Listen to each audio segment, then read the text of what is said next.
Toyota recently released the pricing of their upcoming 2021 RAV4 Prime.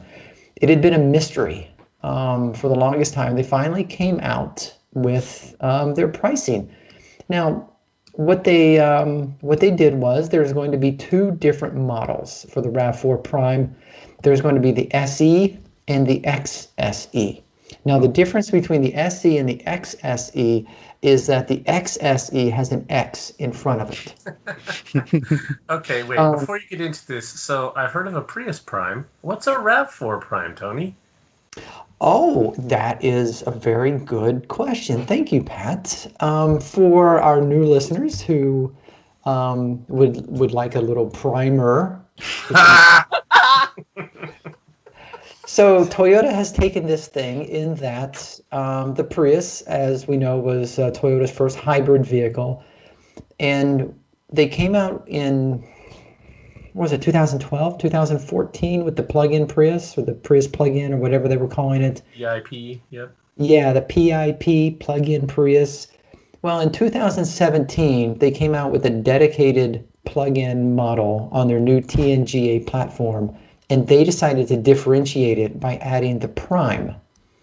And the Prius Prime is different from the standard Prius in that it has a larger battery, and it can travel, they say 25, but most drivers will tell you 30 to 35 miles on a charge before the engine kicks in, and then it runs as a regular hybrid.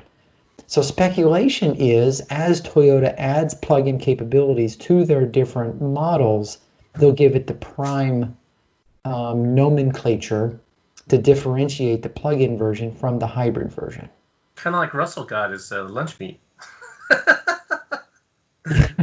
He was prime grade. Versus our hamburger alien. Yes. Yeah, Wow. Trying to do a throwback, I failed. There was a little yeah. Yeah. I thought that's where you were going with it, but probably lunch meat. Oh yeah. So of course, thank you, Patrick, for bringing that up. It's always good to review. So the XSE, of course, has some more features and things, bigger wheels and a bigger screen. But what's really important here is the SE RAV4 Prime is starting at $39,220, and that's base. And the XSE is starting at $42,545 base. Now, here's the interesting part. Both of them qualify for the $7,500 federal incentive. So that lowers the SE to $31,720, which is mid-range for the RAV4 Hybrid. So the RAV4 Hybrid has 4 models.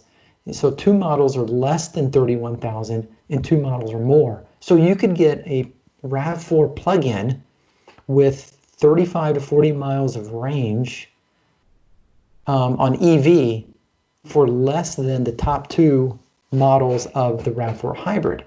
Now the XSE, after the incentive, is $35,000, which is less than the limited hybrid. So with the incentives, both RAV4 Primes are less expensive than the most expensive RAV4 Hybrid.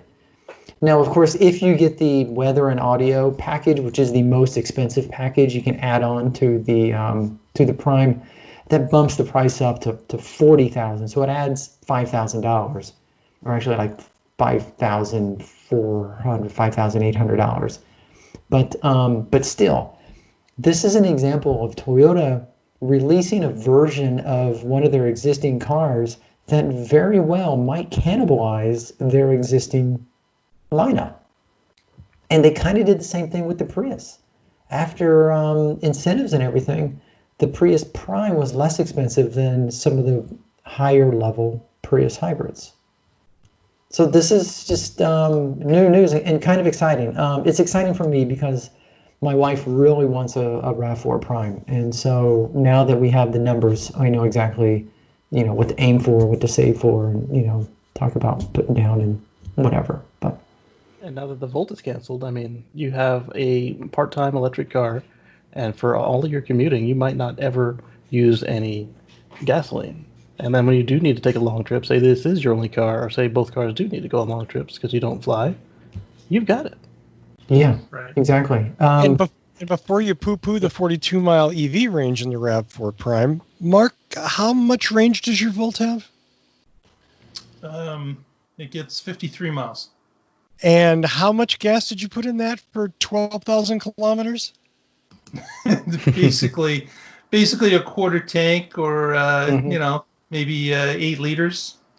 All of which is to say, yeah, it's eminently usable. It's maybe not for everybody. It's maybe not the very best thing, but it's super. It has amazing utility. So, yeah. And we saw with all those corporations that never plug their volts in, you can just use this as a regular hybrid if you have to. But then, say you stopped you go to dinner and there's a charging station right there. You can park right up front, and then when you plug in, your ride home is free. Mm-hmm. Yeah. That's that much less gas. Yes. Like I said, my Prime gets, during the summer, I can eke out 35, almost 40 miles of range. And I work 15 miles away. Well, yesterday I had to go into the office.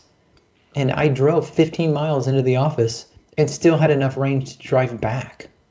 I mean, normally when I go in, I plug in. But I didn't even plug in because I didn't need to.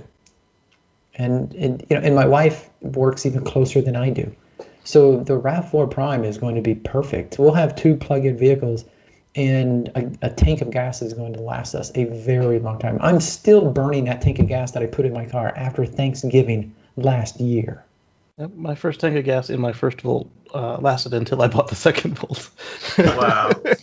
Yeah, plug-in hybrids are really great for a lot of people. If you don't have infrastructure, or if you're normally just driving short, or if you have, we were talking about 100-mile EVs, if you have one of those as your commuter and you have this for your road trips or whatever, and yeah, so there's lots of great applications for plug-in hybrid. Yeah, and once or twice a year, I drive to southern Indiana to see the family, and that's 380 miles, easily within a tank of gas. There you go.